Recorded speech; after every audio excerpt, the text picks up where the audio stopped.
Mariología sin límites.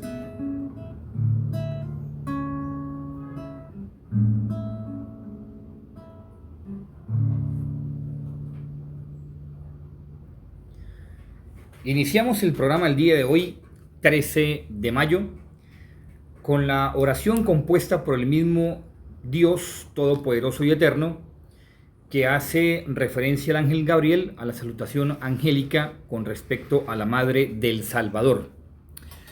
Vamos a decirla en el idioma de la Iglesia, que es el latín. Vamos a iniciar entonces esta reflexión con respecto a esta gran memoria en algunas partes, festividad en otras. En el nombre del Padre, del Hijo y del Espíritu Santo. Amén. Ave María, gratia plena, Dominus tecum, benedicta tui mulieribus, et benedictus fructus ventris tui, Iesus. Sancta María, Mater Dei, ora pro nobis peccatoribus, nunc et in hora mortis nostrae. Amén. Nuestra Señora de Fátima ruega por nosotros. Nuestra Señora de Fátima ruega por nosotros. Que la Virgencita María, en esta bellísima advocación, nos conduzca hacia la vida eterna y estemos dispuestos a aprender sobre el mensaje latente que aún tenemos que colocar por obra, como ella nos lo dio a conocer en Fátima. Muy bien. En nombre del Padre, del Hijo y del Espíritu Santo. Amén.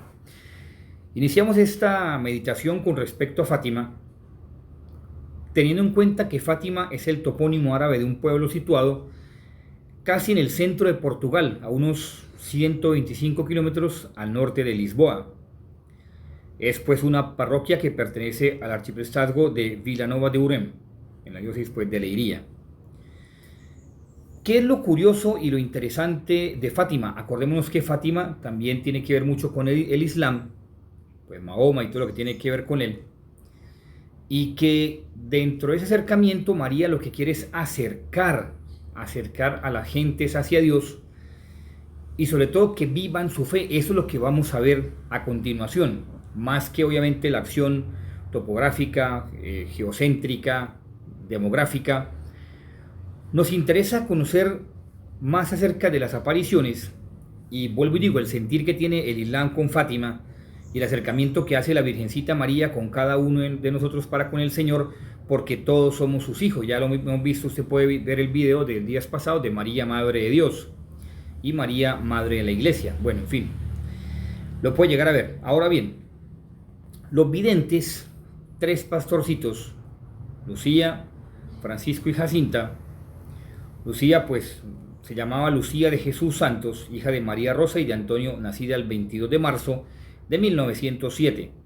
Tiene pues obviamente en mayo de 1917 10 años. Francisco Marto, hijo de Pedro y de Olimpia de Jesús, nacido el 11 de junio de 1907, tiene 9 años. Y Jacinta Marto, su hermana, nacida el 11 de marzo de 1910, tiene solo 7 años. Mire entonces la gran condición, puedo llamar así, la gran condición es que eran niños y por tanto se presume que al ser niños pues son puros, son inocentes.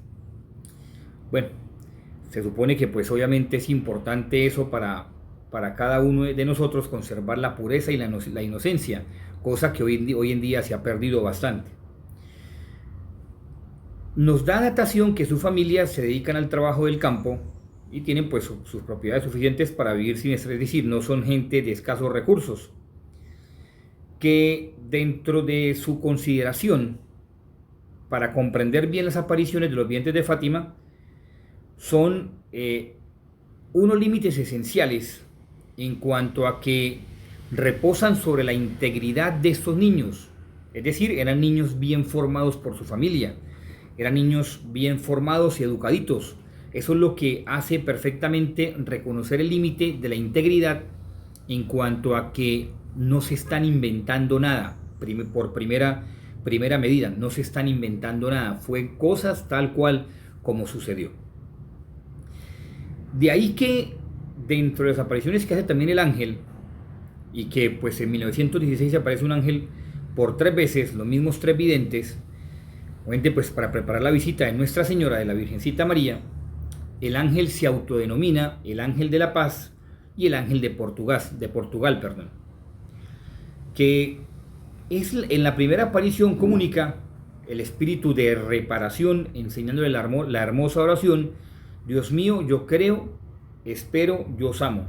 Os pido perdón por los que no creen, no esperan y no os aman.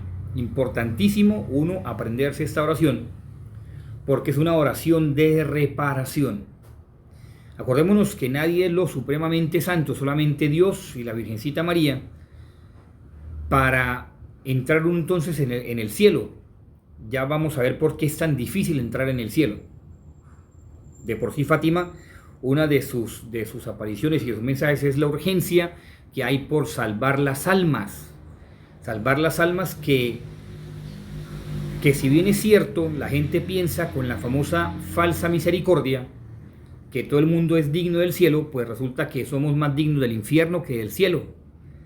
Y es esto lo que quiere la Virgen María, evitarnos el infierno a la cual nuestros pecados nos llevan.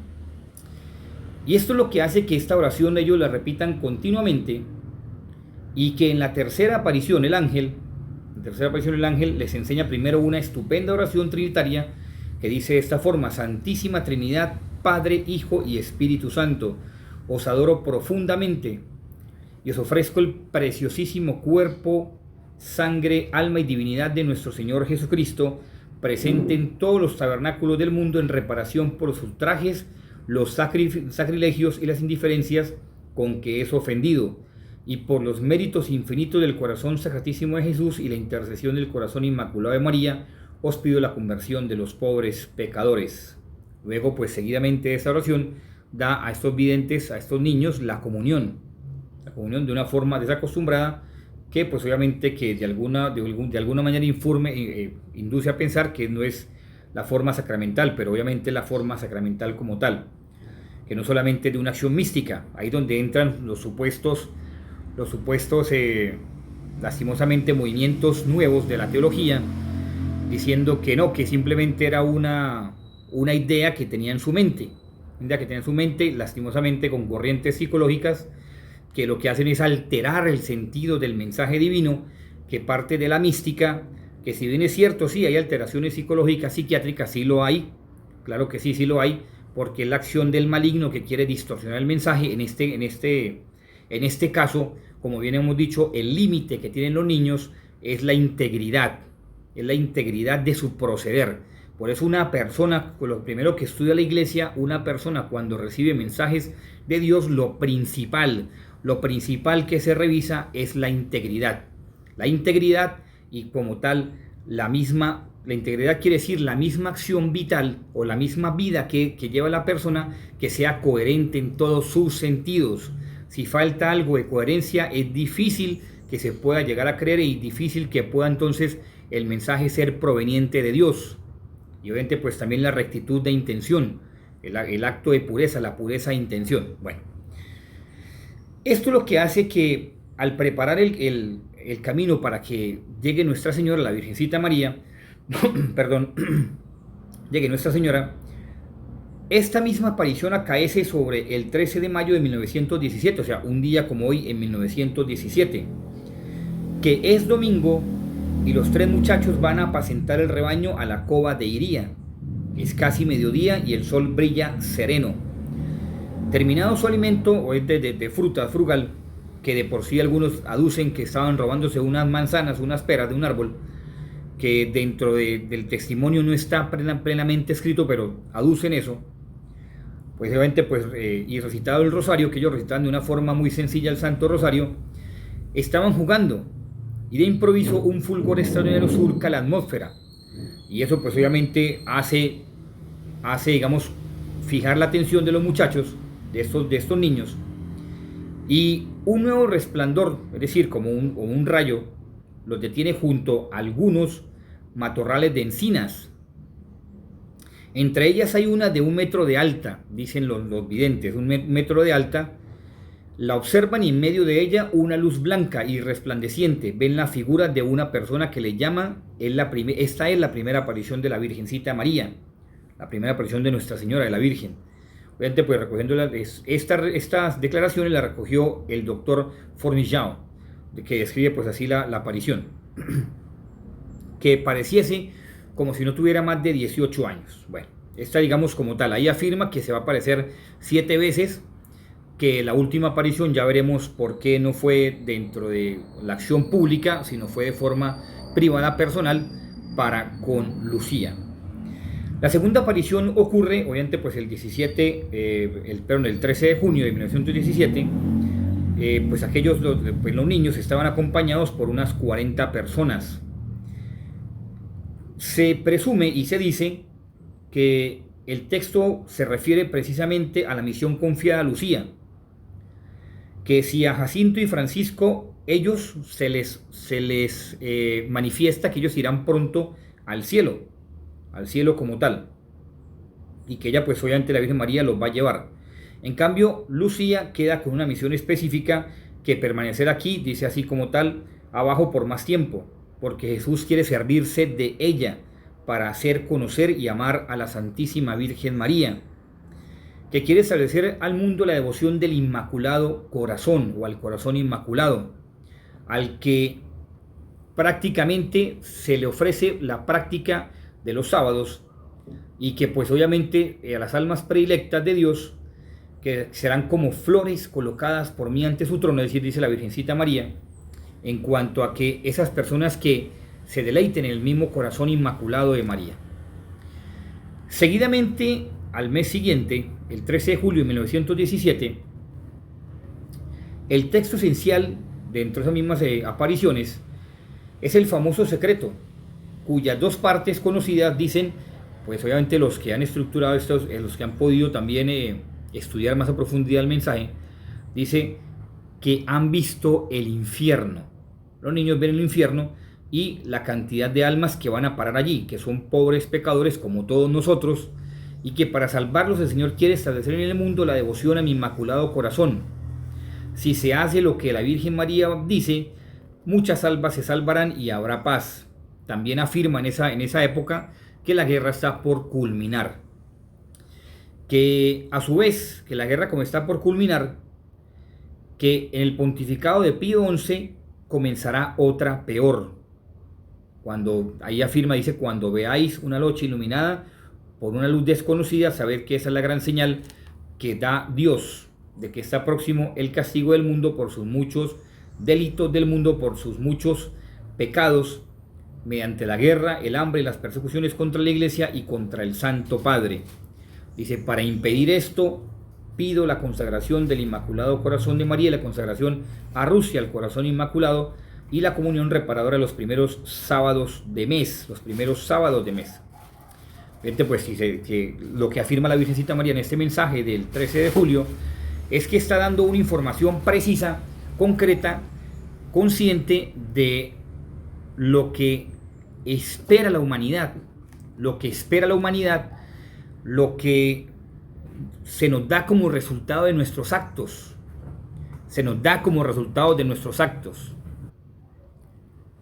Hay que recordar de forma pertinaz, importante, reiterativa, lo que la Iglesia afirma con respecto al infierno, porque es dogma de fe, es un dogma de fe. Ya para poder continuar con este mensaje de Nuestra Señora de Fátima, que dice dentro del Concilio de Florencia, el 17º Concilio Ecuménico, que dentro de la bula sobre la unión con los griegos, o sea, la famosa Gula Laten Turcelli, del 6 de julio de 1439, dentro de una de sus sentencias, dice de esta forma, pues habla de las almas que murieron en gracia, de las almas que murieron con ciertos pecados veniales, pero dice de esta forma, está escrito en latín, Iorum aute animas, qui actualite mortali peccato, bueno, en español dice de esta forma, pero las almas de aquellos que mueren en pecado mortal actual, o con solo el original, bajan inmediatamente al infierno para ser castigadas, si bien con penas diferentes,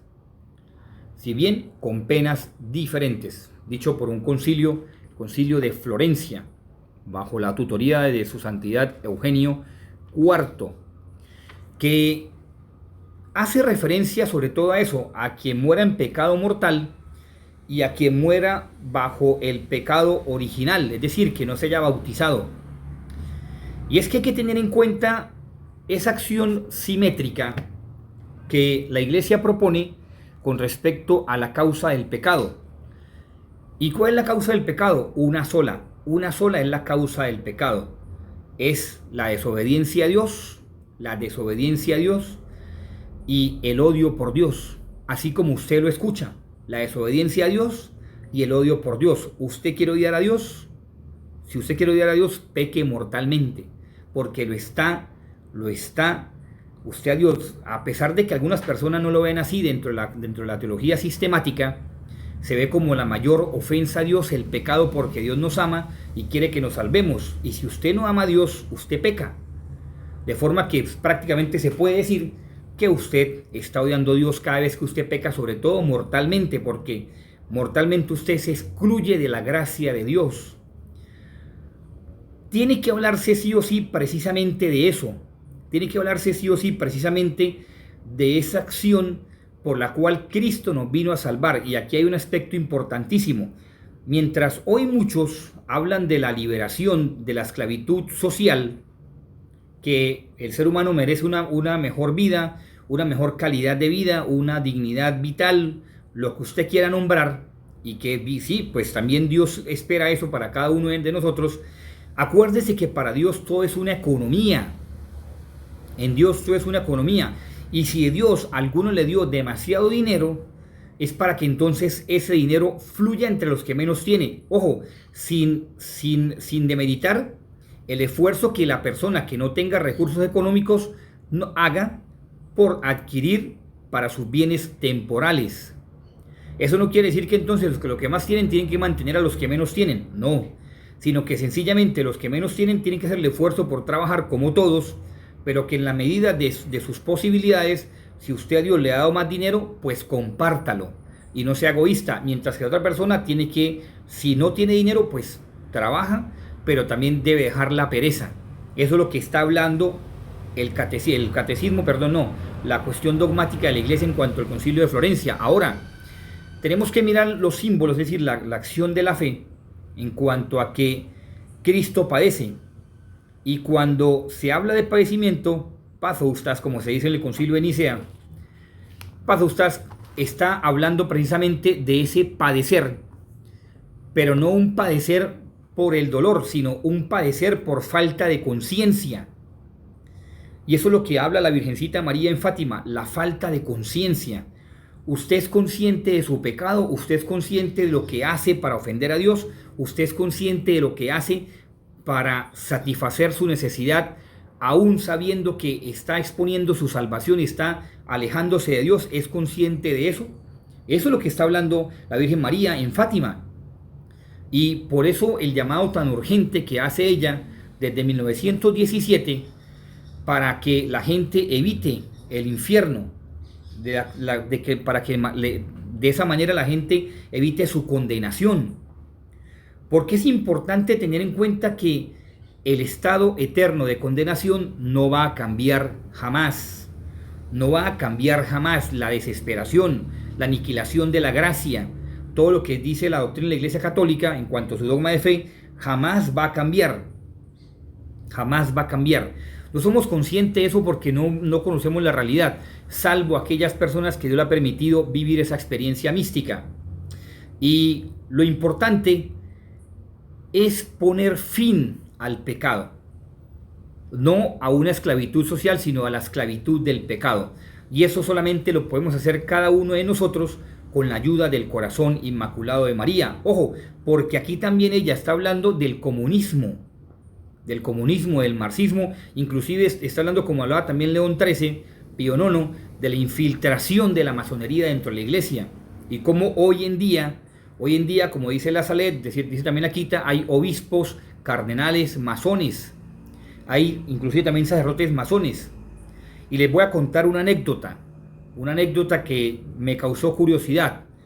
En Roma había en cierta época, dentro del pontificado de Juan Pablo II, pusieron en unos postes de la ciudad de Roma esta información: Por favor, no aceptamos más sacerdotes en ninguna logia de la masonería de Roma. O sea, ¿qué quiere decir? Está queriendo decir que muchos sacerdotes hacían parte de la logia de la masonería y que ya estaban ocupados los puestos para que no entrara ningún sacerdote más a la masonería.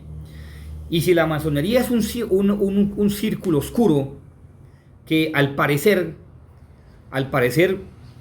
bueno, supuestamente porque se preocupa por los pobres, que supuestamente se preocupa por el bienestar de todas las personas, pero es simplemente una fachada, entonces, y ofende a Dios de forma radical, entonces, ¿qué hace un sacerdote que ama a Cristo, que ama a Dios, metido en la masonería? Y lo mismo, ¿qué hace un sacerdote en el comunismo?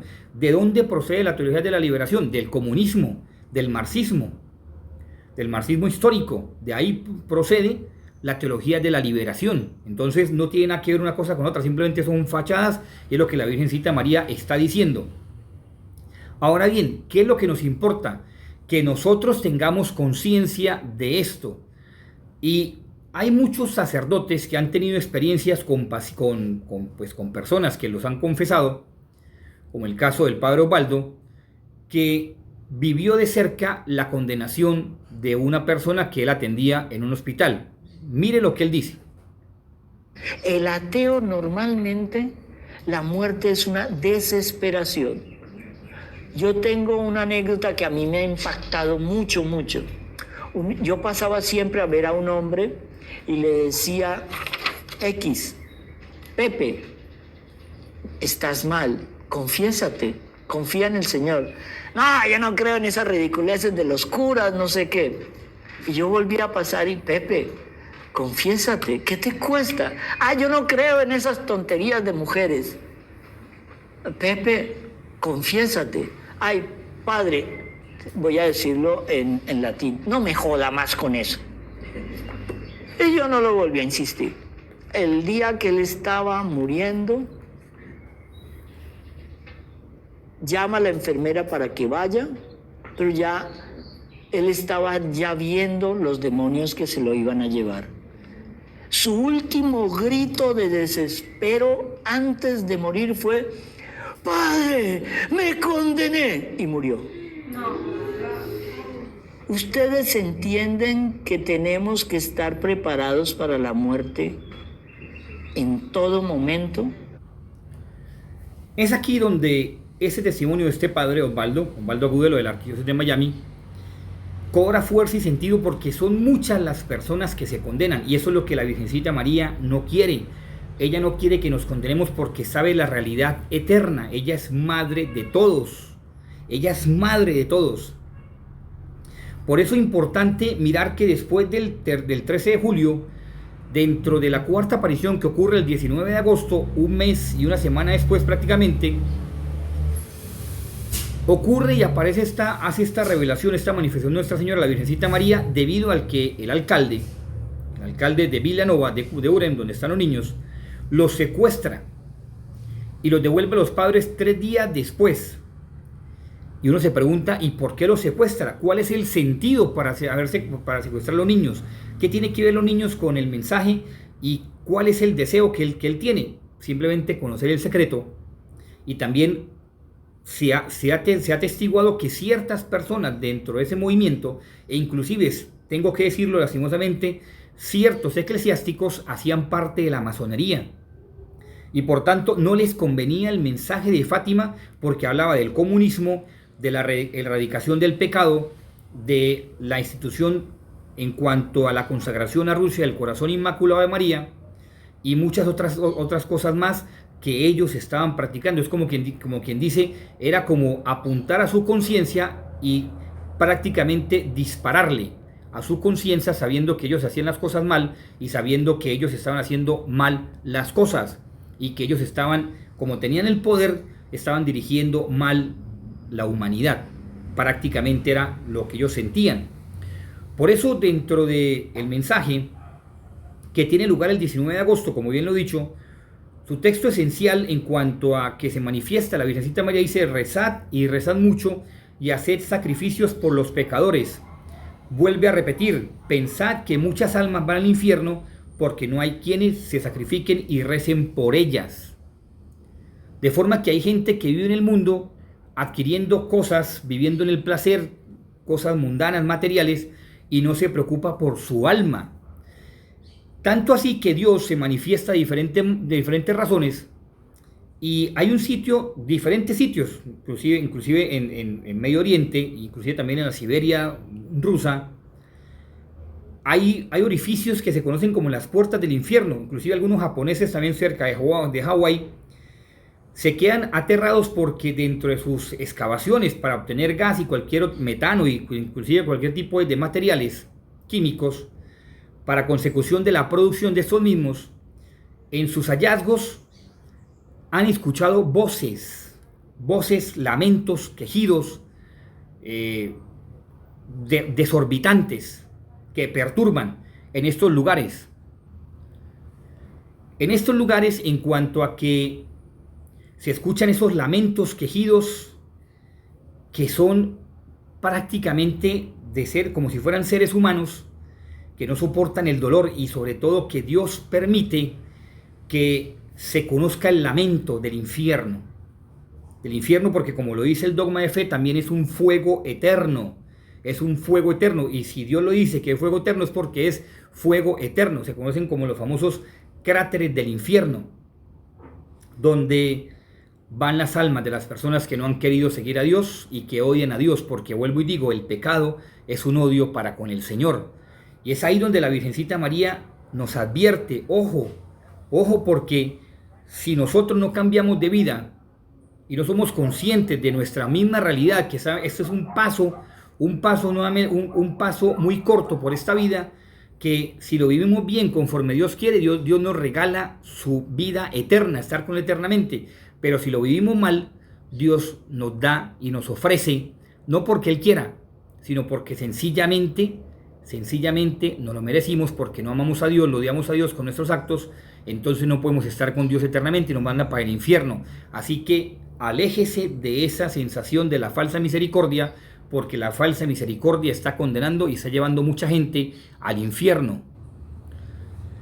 Es aquí donde prácticamente al mes siguiente, el 13 de septiembre de 1917, la Virgen María, al manifestarse, habla del ultraje inferido a los niños, y también promete la curación de algunos enfermos y su vuelta el mes siguiente, es decir, el 13 de octubre, ya como finalización de estos grandes mensajes. Promete la curación. Acuérdese que Dios es el único que puede curar cualquier enfermedad terminal, y cualquier cosa la puede curar Dios, porque para Él no hay nada imposible. Para Él no hay nada imposible, para nuestro Señor, porque Él es Dios todopoderoso. Es aquí entonces donde cobra sentido y ya va finalizando estas revelaciones, que solamente quedaría la del 13 de octubre y queda también la de como tal el 13 de octubre de 1917, que también una aparición después solamente a Sor Lucía, donde está ella como novicia dentro del postulantado de las hermanas Doroteas, que ya hablaremos enseguida, pues posteriormente. En este 13 de octubre ocurre algo particular. La Virgen se manifiesta como Nuestra Señora del Rosario y dice: quiero que se construya aquí una capilla en mi honor, que se siga rezando siempre todos los días el Santo Rosario, y afirma que la guerra está a punto de terminar. Los soldados volverán pronto a casa, pero insiste: no ofendan más a nuestro Señor Jesucristo, que ya es demasiado, o que ya está demasiado ofendido.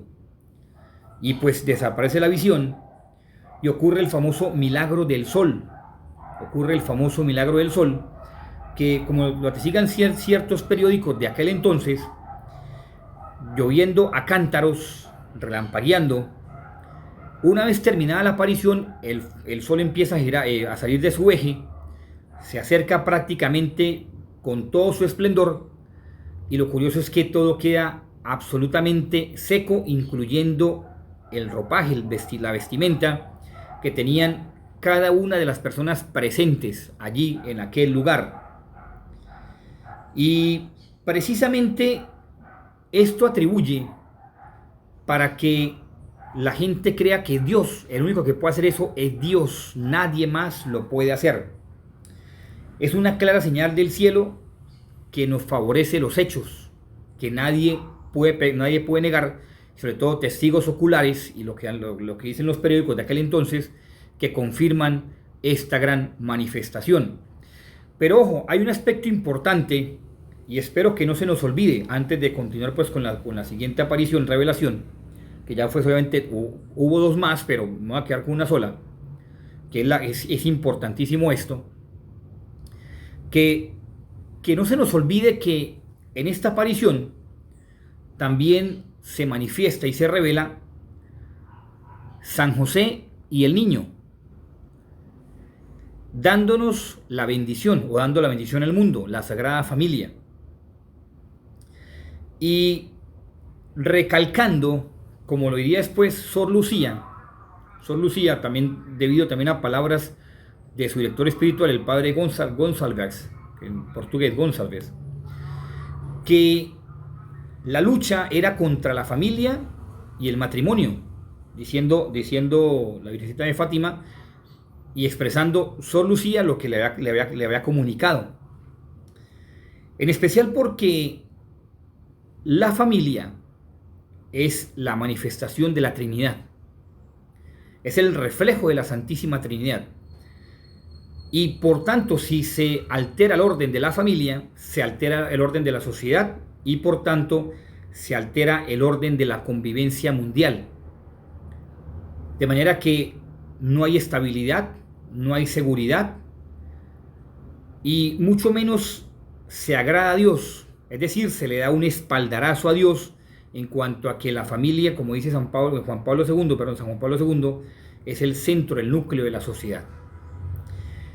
Y es ahí entonces donde tenemos que entrar a pensar que muchas familias que, si bien es cierto, se pasan por dificultades, lo esencial es colocar a Dios en el centro, cosa que hoy se le ha olvidado a la familia, colocar a Dios en el centro. Y que se les olvida por los afanes materiales y se les olvida que Dios es providente. Su esfuerzo Dios se lo recompensa. Su esfuerzo Dios se lo recompensa en beneficio de su familia. Basta es con disponerse a hacer siempre la voluntad de Dios, hacer lo que nos corresponde, que Dios hará el resto. Dios nunca ha abandonado a nadie y como dice el texto de la palabra de Dios, nunca ha visto un justo quedarse desproveído por parte del Señor. Bueno, ya como tal esta última manifestación que le hace a Lucía, vuelvo y digo, en Pontevedra, sobre la noche del 10 de diciembre de 1925, víspera de Nuestra Señora de Loreto, le hace una referencia y quiero hacer hincapié en las palabras de la Virgencita de Nuestra Señora, en especial porque muchos que decimos amarla, quererla, servirla, no lo hacemos. Ella lo único que quiere es llevarnos a Jesús.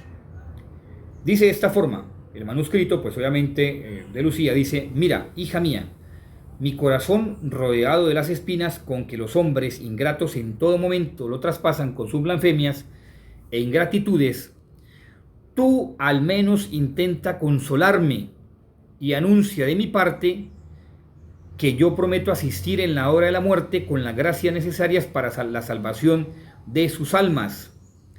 A todos los que el primer sábado de 5 meses consecutivos se confiesen, reciban la Sagrada Comunión, digan una parte del rosario y me hagan compañía durante 15 minutos meditando los misterios del rosario a fin de ofrecerme reparación. Ese texto fue consignado y un manuscrito que fue obviamente pues transcrito de forma literal, precisamente también vuelvo a recalcar el director espiritual, el padre Gonçalves, desapareció como tal y después se pudo analizar el texto de que tenía Lucía para entonces entrar en la meditación de esta palabra de la Virgen María. Seguidamente, ¿qué es lo interesante? Que después de esta visión que tiene con la Madre del Señor, se le revela la Santísima Trinidad bajo una acción deslumbradora, como dice la misma Sor Lucía.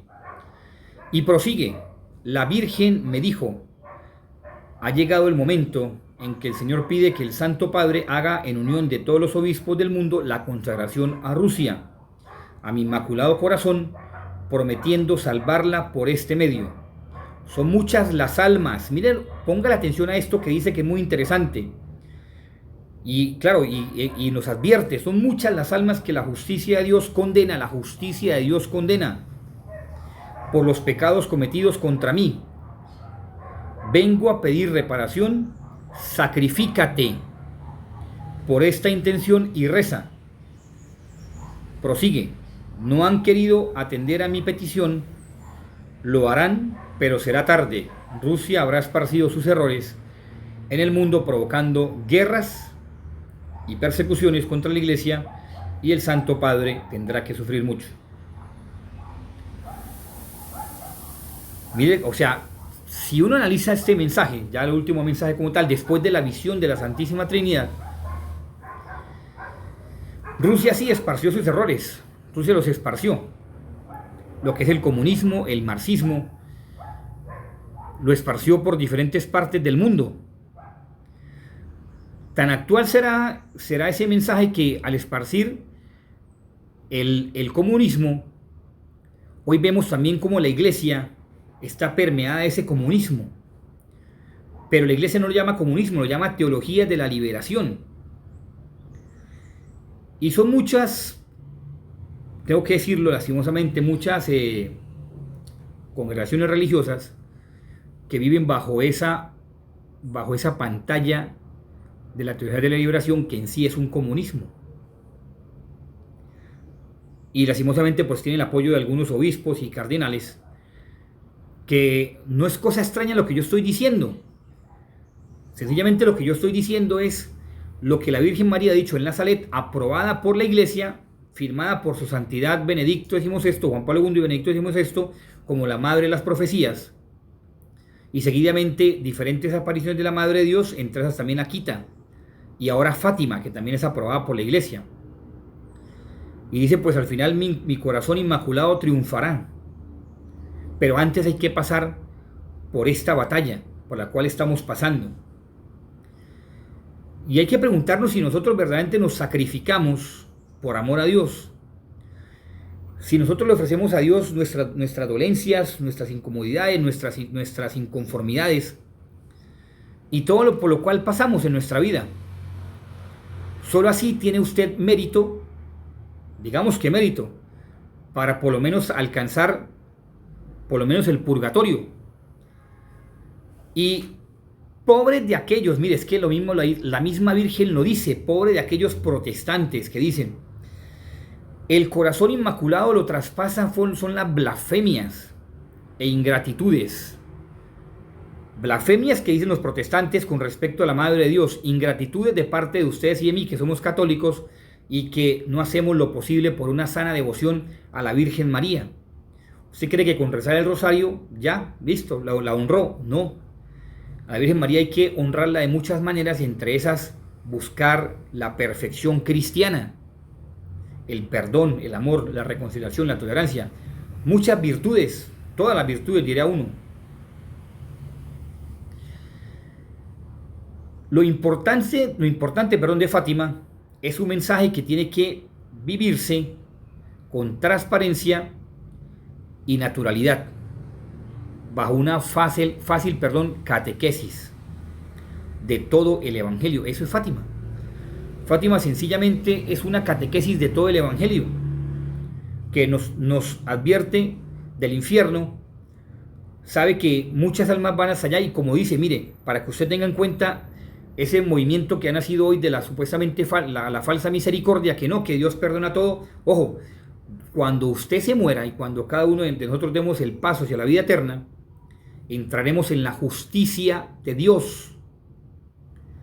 Y si la Virgen, nada más piense esto y medite ya para ir finalizando, si la Virgen María, que es, como dice San Bernardo, la omnipotencia suplicante, a la cual Dios no le niega nada, ¿estará Dios tan a gusto para que usted entienda de esta forma, sarcástica, está Dios tan a gusto que ofendan a su mamá que ni siquiera le da la oportunidad a los que han blasfemado contra la Virgen María y a la que hemos ofendido con nuestras indiferencias, que estará tan contento que por simple alegría manda a la gente al infierno. O sea, para Dios es una alegría mandar a la gente al infierno. Eso es lo que quieren hacer creer los del movimiento de la falsa misericordia. Y se les olvida y se nos olvida que Dios es justísimo y que la Virgen María está advirtiendo que no solamente con la misericordia se salva, sino que la misericordia tiene que ir acompañada de actos íntegros, transparentes, de naturalidad con respecto al mensaje de Jesús. Y ahí sí usted entenderá entonces que salvarse no es fácil. Ahí sí entenderá usted que los que le dicen a usted que tranquilo, incluyendo sacerdotes, obispos, lo que usted quiera, tranquilo, Dios lo perdona, no se preocupe, le están abriendo a usted las puertas para que se condene.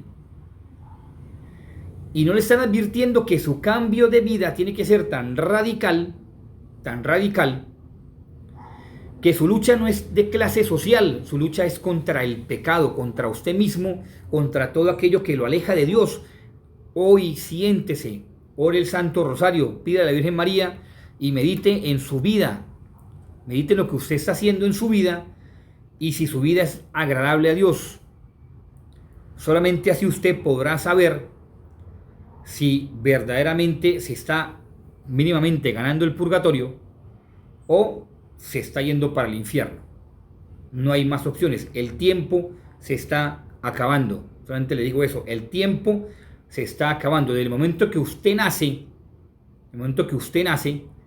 empieza una cuenta regresiva. ¿Cuándo? Solamente lo sabe Dios. Una cuenta regresiva que usted tiene que aprovechar cada segundo de su tiempo para hacer la voluntad de Dios. Y en la medida de hacer la voluntad de Dios, hacer las cosas tan bien, tan perfectas, que Dios se sienta glorificado. Y una de las cosas en las cuales se siente Dios glorificado es en la honra a su Madre Santísima, pero no como una honra que usted simplemente diga y medite como una máquina el Santo Rosario. No, piénselo, medítelo a profundidad, cada misterio, cada Ave María, la profundidad. Y ahí le dejo un tip de Santo Tomás de Aquino. Él dijo en uno de sus escritos, y también lo copió alguno de sus biógrafos y sus amigos: ¿le daría a Dios toda la ciencia que me ha regalado? Se la cambiaría, toda la ciencia que me ha regalado, a pesar de que es una gracia que Él me ha regalado, por tan siquiera conocer en la medida de mis posibilidades lo que significa una Ave María. Lo que significa una Ave María. Entonces, hágame el favor, si eso lo dice Santo Tomás de Aquino, ¿qué esperamos de nosotros? Que no sabemos ni siquiera ni montar a triciclo, dando por ahí. Aquí les dejo esta consagración que hace San Luis María Griñón de Montfort, que es precisamente tomada para la Virgen de Fátima, que está en portugués. Si quiere buscarla en español, la puede buscar en español, y hágala. Dice: oh dulce y maravillosa y amable María, oh dulce y amable María. Hágala y conságrese a su corazón inmaculado. Conságrese a su corazón inmaculado y tenga en cuenta que el mundo no ha sido consagrado al corazón inmaculado de María, no porque ni Juan Pablo II ni Benedicto no quisieran. Ellos hicieron el esfuerzo de consagrar el mundo al corazón inmaculado de María. Igual también el Papa Francisco también hizo el esfuerzo. Pero ¿qué acaeció o qué ocurrió? Que dentro de su manifestación hacia la Virgen María en cuanto a responder a su obediencia, como ella misma lo dijo, era demasiado tarde, porque los obispos de aquel entonces, de los anteriores pontífices, primero no hicieron el esfuerzo de consagrarlo. Y seguidamente, algunos obispos no cooperaron con el mensaje de Fátima, es decir, fueron desobedientes. Y por si usted no lo sabía, una perla que le voy a dejar, por si usted no lo sabía, Juan Pablo II mandó a un cardenal suyo, de su mano derecha prácticamente. En ese entonces Rusia era comunista y no permitía la entrada de Juan Pablo II a Rusia. Y él mandó allá a Rusia, a Moscú, a la catedral de Moscú, a su enviado, a su cardenal, de manera secreta, para que él, de parte de Juan Pablo II, consagrara a Rusia al corazón inmaculado de María desde Moscú. Y acuérdese que ahora todo el mundo le echa la culpa a Rusia, que Rusia una cosa y otra, y resulta que hoy en día, si usted mira la guerra mediática que hay, Rusia, a pesar de todo, apoya la fecundidad, está en contra del aborto, está en contra de las uniones homosexuales y está en contra de muchos perjuicios que van en contra de las almas. Mientras que por el contrario, el gobierno de Ucrania apoya esas manifestaciones, apoya el aborto, la eutanasia y demás cosas que condenan las almas. Entonces tengan en cuenta eso. De forma que no nos queda más sino consagrarnos a la Madre del Señor y pedirle a ella que nos lleve en su inmaculado corazón, y usted conságrese todos los días de su vida a la Virgen María y trate de vivir a perfección durante el poco tiempo que le queda para que alcance la salvación. Que la Virgen María nos acompañe en este caminar, y así como iniciamos con un Ave María, terminemos con un Ave María en el idioma de la Iglesia Universal. En el nombre del Padre, del Hijo y del Espíritu Santo. Amén. Ave María, gratia plena, Dominus tecum, benedicta tu in mulieribus et benedictus fructus ventris tui, Iesus. Santa María, Mater Dei, ora pro nobis peccatoribus, nun et in hora mortis nostrae. Amén. Gracias por escucharme, gracias por ver este video.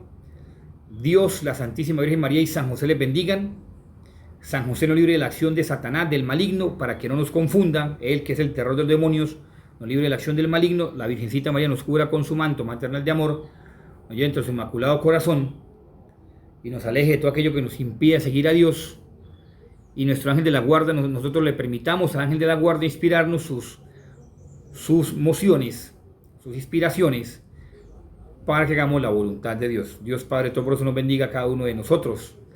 Gracias por su atención. Si les gustó, suscríbase a mi canal y les deseo siempre lo mejor. Que María Santísima nos acompañe en este caminar y nos lleve de la mano hacia Jesús. Que sea ella nuestra Reina y Señora, nuestra dulce y tierna mamá, que como dice Santa Teresita, como decía Santa Teresita del Niño Jesús, eres dulce reina, pero tu reinado es más materno que el mismo reinado. Es decir, ella es más madre que reina, porque se preocupa por cada uno de nosotros. Dios los bendiga. Feliz día de Nuestra Señora de Fátima. Que esté muy bien.